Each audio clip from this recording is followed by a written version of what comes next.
So Star Wars. So Star Wars,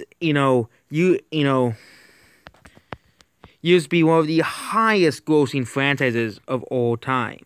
Okay? So let's look at the list of highest grossing media franchises.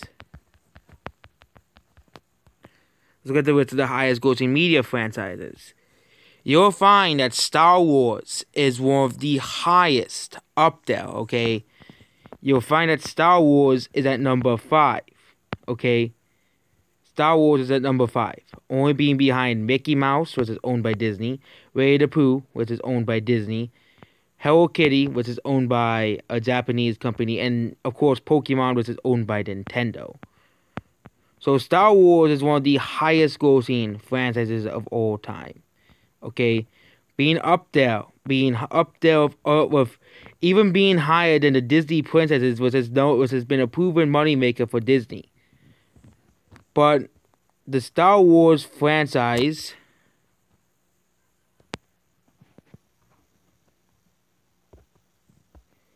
is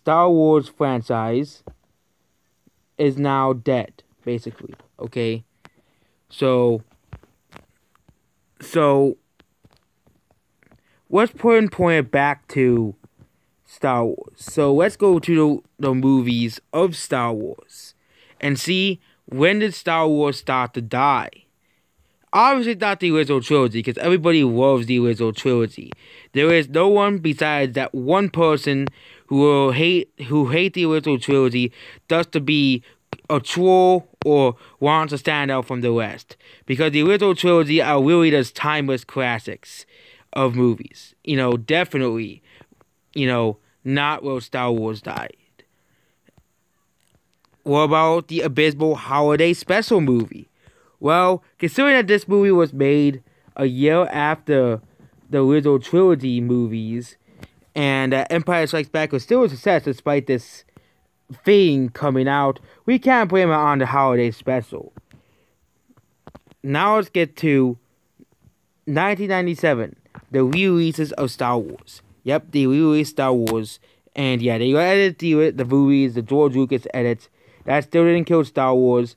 And yeah, I have not seen the original versions of Star Wars because of course Disney will never release the original versions of Star Wars without all the George Lucas edits. But yeah, that didn't kill Star Wars. But now let's get to the prequels. Episode 1, The Phantom Menace. No, Episode 9, Episode 1. Yep, this movie. Did Episode 1 kill The Phantom Menace? Kill Star Wars? No, it did not. Even though The Phantom Menace was a disappointment at the time, it did introduce one of the most popular Star Wars characters, and also introduced Obi-Wan as a younger self, which propelled Obi-Wan into higher popularity. Again, Episode 1 was the one that introduced Jar Jar Binks, but not everybody hates this movie. There are people who did like this movie. The movie was disappointing at the time, but again, it does have, it is still, but I don't think it killed off Star Wars. Episode 1 was still extremely successful on DVD and Blu-ray, and I think even Blu-ray as well. And yeah, I don't think this movie was the one that killed Star Wars. So yep, as much as this movie disappointed people, and as much as Jar Jar Binks was annoying, I don't think Episode 1 killed Star Wars. People were still excited for the other 2 future Star Wars movies coming out. Star Wars games were as selling as well as ever. And yep, now we get into Episode 2. Episode 2 exists. Episode 2 is not the worst or the best Star Wars movie. It's just kind of there out of the prequels, okay? It's the longest of the prequels. And yeah, this movie is kind of like the middle movie. Not really many people cared about. Many people just watched it. It's considered the most forgettable movie of the Star Wars franchise. It wasn't as polarizing as future titles in the franchise. But Star Wars Episode 2, Attack of the Clones, did not kill Star Wars. Star Wars is still as popular as ever. It also introduced characters such as Count Dooku and various other characters to the Star Wars series. And yeah, let's not forget that Episode 1 introduced Darth Maul, which is one of the most popular Star Wars characters to this day. Episode 3. Episode 3, a lot of people loved Episode 3. Episode 3 did not kill Star Wars. Episode 3 actually only accentuated the hype for the Star Wars franchise. Especially the battle between Anakin and Obi-Wan, which is probably one of the best battles in Star Wars history. And let's not forget that this introduced Darth Vader. It also introduced General Grievous, another popular Star Wars character, even though he was introduced in the Clone Wars cartoon before then. But yeah, General Grievous was really introduced in Episode 3. It also introduced, added a lot of, memorable scenes and memes in this movie as well. And yeah, this is probably the most meme-to movie of the prequels. It also had the recent amount of Jar Jar Binks. So, Star Wars has been dormant. The Clone Wars movie did not kill Star Wars. That's for sure. Clone Wars TV series kept people invested in Star Wars for a while. Until Episode 7 came out. Episode 7 did not kill Star Wars. Why? Because look at this war. Not many people hate Episode 7. Even though Episode 7 is basically probably the same plot line of Episode 4, it's a plot line that works. So, yeah, and new characters, people are hoping that, like with Episode 1, we'll get to know more about them. And also the very sad death of Han Solo, even though he wanted to die, even though the actor who played Han Solo wanted to die, so he never had to be in a Star Wars movie again, because he'll never have to get a call from Lucasfilm say, hey, there's a new Star Wars movie, come be in our movie. And yeah, the next movie on the list is Rogue One. Rogue One did not kill Star Wars. There is a small hate base for Rogue One, a Star Wars story out there. But yeah, this movie was just as liked as The Force Awakens, and some people even consider it one of the best Star Wars movies outside of the original trilogy. And yeah, the next movie is, this hit the fan, basically. Star Wars Episode 8, The Last Jedi.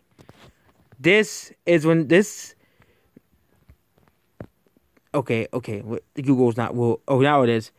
December 15th, 2017, is the day, as we all know, the day that Star Wars died, okay? Star Wars used to be one of the... This movie had tremendous hype. Kind of like The Last of Us Part 2. But yeah, this movie had tremendous hype. And it let down everybody. Outside of the prequels, this movie had the lowest rating of any Star Wars movie on IMDb. And I think, I do have a theory that they deleted a lot of negative reviews of The Last Jedi, but most people stand on this movie. And people were wondering, like, oh, why do you put Star Wars Last Jedi in movies that everybody likes, but you hate? Because the critics liked it. 90% critics liked the movie. And it still had a 7.0 on IMDb, which is nothing to be ignored. Which means the vast majority of people still like the movie. But Star Wars: The Last Jedi was truly the movie that killed But people were still excited for that. Star Wars: The Last Jedi was when people lost excitement for Star Wars. People lost excitement for this franchise. Let's go over all the twists that they put in The Last Jedi. Let's go over all the twists. They killed off Luke Skywalker. That pissed off everybody. They killed off Snoke for no reason. That pissed off everybody. They introduced Rose Tico, and they made her basically a plot device, a character that is utterly worthless. Even more worthless than Jar Jar Binks. Okay?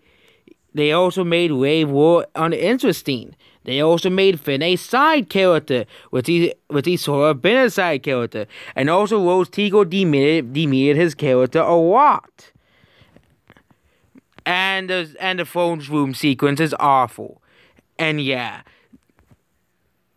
Let's not forget the fact they killed Luke Skywalker for basically no reason. They didn't have to kill Luke Skywalker, okay? At all. They didn't. And yeah, this movie does prove that Rian Johnson does not know how to make a Star Wars movie. Even though he did make Knives Out, which was much more well received among the general audience than The Last Jedi was. Of course, most people who weren't really familiar with Star Wars didn't hate the movie. But The Last Jedi, even if you've been watching Star Wars, you'll be disappointed watching this movie. Because if, like I did, I watched them from literally an episode order when I first watched these Star Wars movies. I still felt how all the people felt in the theaters when they killed off Luke Skywalker.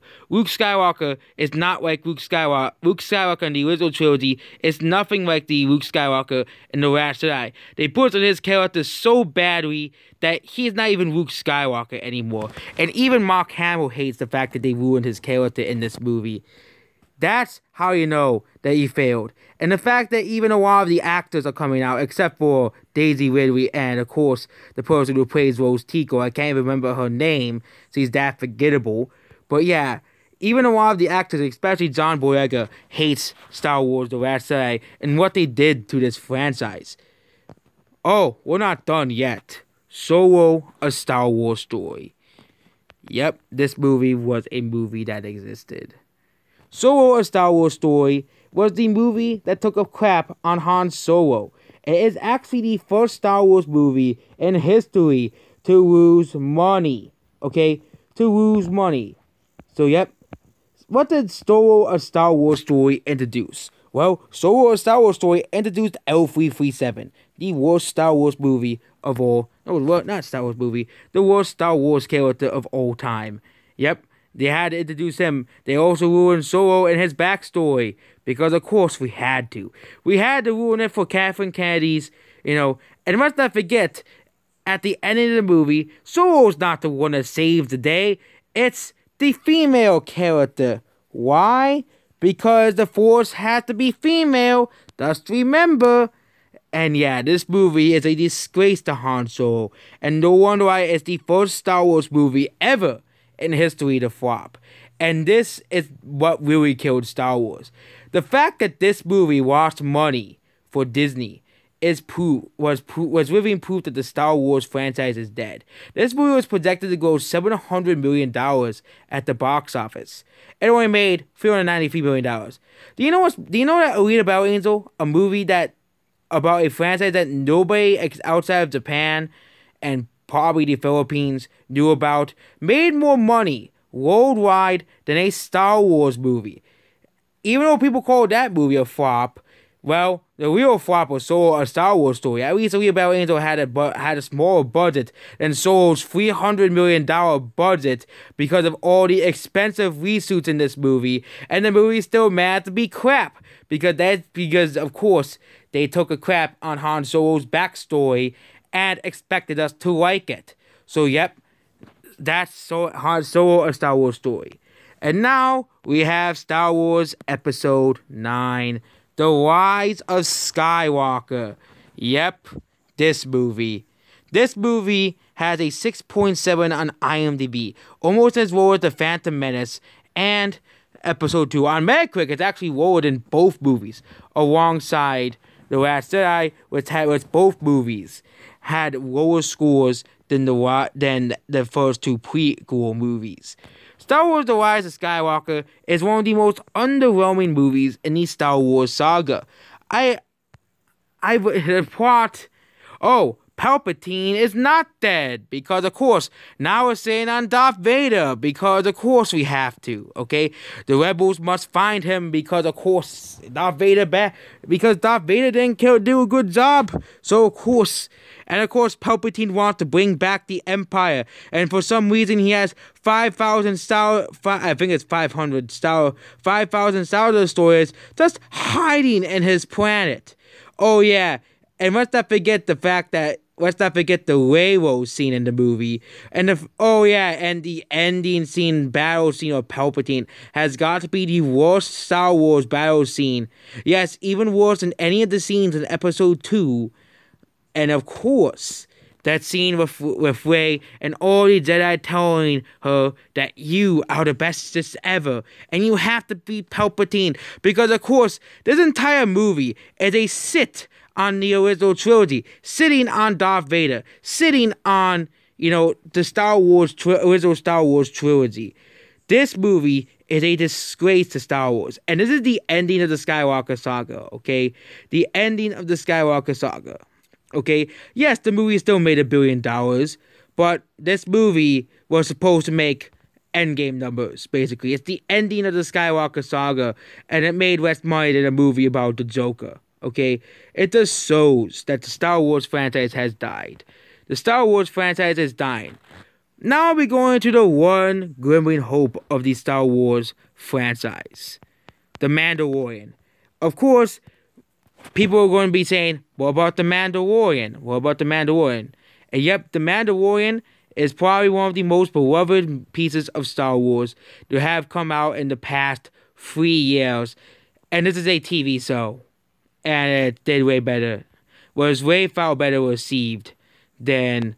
I actually have not watched the show, so I can't really tell you any... I haven't watched the show because it's on Disney Plus, of course, because I said I don't have Disney Plus. But again, we look at the most popular Star Wars characters. The characters that people want to see more of are from this show. People are actually excited for Star Wars for once. People actually care about these characters from The Mandalorian. And yeah... And also, it is one of the only projects that Kathleen Kennedy did not put her grimy hands on. I bet if she had her grimy hands on season 2, I bet it would have been even worse. So, if Mandalorian season 2 disappoints everybody, because if Kathleen Kennedy's managed to get her grimy hands on Mandalorian season 2... So, yep, Mandalorian season 1 is probably one of the most beloved Star Wars pieces of media, and even then the Mandalorian was good at the beginning, but really has gotten to like a 7 out of 10, so not as amazing as the first few episodes. And let's not forget that Baby Yoda is one of the most beloved Star Wars characters in all of history now. So yeah, yep, Disney killed Star Wars. We all know that. Disney, Kathleen Kennedy, and Rian Johnson all killed Star Wars. The Mandalorian is the only shining hope for Star Wars. And now let's look at the Star Wars new movie that's coming out.